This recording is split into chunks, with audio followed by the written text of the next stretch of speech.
My name is Anna. I'm still processing what I did and why I had to do it. It started as a tight feeling in my chest. Little things, a look, a hand on an arm, a laugh that went on too long. My boyfriend Mark and my younger sister Emma had a new energy around them. It did not feel normal. Emma was engaged to David. The date was set, the venue was paid. She had a dress, she had a ring, she had a plan. She said she wanted a fairy tale. David came from a family with money, and they were glad to help.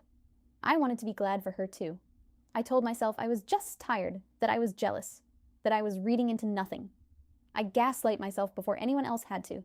Then the pattern got hard to miss. I started a record, date, time, place. What I saw, I wrote it on a yellow legal pad.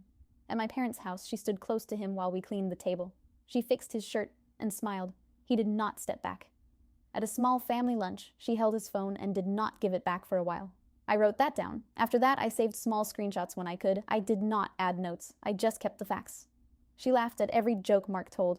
She touched his shoulder when she moved past him in the kitchen. She stood too close in photos. She looked at him when she thought no one could see. When I looked back at her, she looked away and fixed her hair and her smile. On the drive home, I did not play music. I watched the lines on the road. He said he did not know what to do with my sister. I said he could set a boundary and keep space. He said I was making it bigger. I said I would rather be clear and look rude than miss it. He did not answer. I wrote the time we got home in one line. No answer. We argued in our room. You were standing too close under that maple tree. I said, you both jumped when you saw me. He said I was storming over with a look on my face, and that anyone would jump. Around and around. I could not make a list of proof that did not sound petty. He said, what do you want me to do? Push your sister away when she talks to me? How would that look? So I went to Emma. We met at a coffee shop near her place. She came late and started with talk about her final dress fitting and a plan for tables and flowers. I asked her to sit and listen. I said I wanted a simple boundary. No private jokes, no hands. She said I was controlling. I said I was asking for respect. Her voice went up. A person at the next table looked at us. She said I was crazy. I said I had notes. I did not show them. I did not want a scene. She stood and grabbed her bag. I stayed and wrote the key lines. That night, Mark paced our living room and said I made it worse. You went to her like that right before her wedding? She is under pressure. You just hurt her. He said I should apologize. He said this would blow over if I dropped it. He said I was the problem. For days, Emma did not pick up. My mom called me and asked why I was being hard on my sister. My dad said this was her time and that I should let small things go. I tried to explain. They said I was overreacting. A friend told me I might be upset that I was not engaged yet. I wanted to scream. This was not about age or a ring. This was about the drop in my stomach every time I saw them look at each other. A week before the wedding, I drove to my parents' house with a card and a plan to make peace. I heard voices by the side yard and walked toward the hedge. I saw Mark and Emma. They were pressed close. His hand was under her shirt. Her legs were around him. They were kissing hard. They did not see me. A sound came out of me, and it did not sound human. What is this? I said. They jumped and turned. Emma had lipstick smeared. Mark said, this is not what it looks like. I laughed once, and it hurt. It looks like you are with my sister in my parents' yard. How long? I asked. They looked at each other. That look was the answer. It was not a one-time thing. Mark reached toward me. Let us explain. I backed away. I ran to my car and drove to a hotel. I checked in with cash. I texted Mark, we are done. Do not contact me.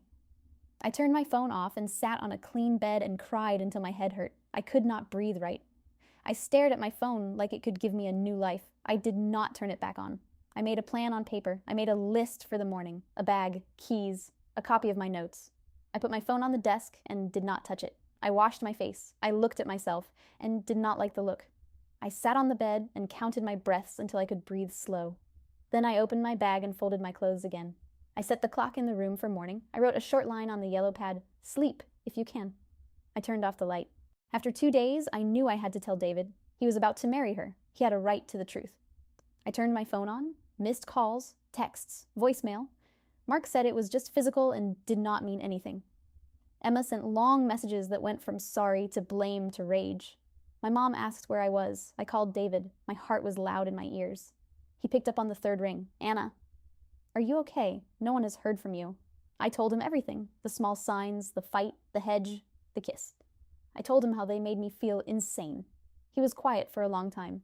Then he said he had doubts too, and that he was sorry this happened to me. He hung up. On the day of the wedding, I sat in my hotel room and waited to see what the world would do with the truth. My cousin Amy called me. The wedding is off, she whispered. She told me David stood at the front and said he could not marry someone who betrayed her own sister. He said he had proof. He said he saw texts. He read a few lines. People gasped. He walked out. Emma fell down and cried. Guests left. My parents looked lost. My cousin said the room went quiet after his words. She said he did not shout. He read a few lines and put the phone in his pocket. A chair moved. Someone stood and left. A few people covered their mouths. My parents looked at each other and did not move. My cousin said my sister tried to stand and could not stand. A friend helped her to a chair. The music stopped. The people who worked there just waited. He walked out. The front looked empty without him. I felt relief. I could think again. I got a small apartment across town. I moved my things out. I blocked Mark on my phone and on social media. I told a few friends the truth and let them decide what to do with that. I kept notes, dates, times, what I saw, what was said. I wrote it all on a yellow legal pad and saved screenshots in a folder. I needed a record so I could trust my own mind again. My mom called and asked to talk. I said not yet. My dad sent a short text. I am sorry. David sent one line. Thank you. I told the truth. The wedding plan fell apart. I miss my sister, and I do not trust her. Both things can be true at the same time. I hope she gets help. I hope Mark leaves me alone. I hope my parents stop trying to turn this into a small family fight when it was a deep break in trust. If you are in a room like the one I was in, and your chest gets tight and your hands shake, and people tell you that you are making things up, write it down. Keep a record. Tell one person who will listen. Do not let anyone gaslight you into giving up your eyes. You know what you saw. You know what you know. This will not be over fast, but it will be clear.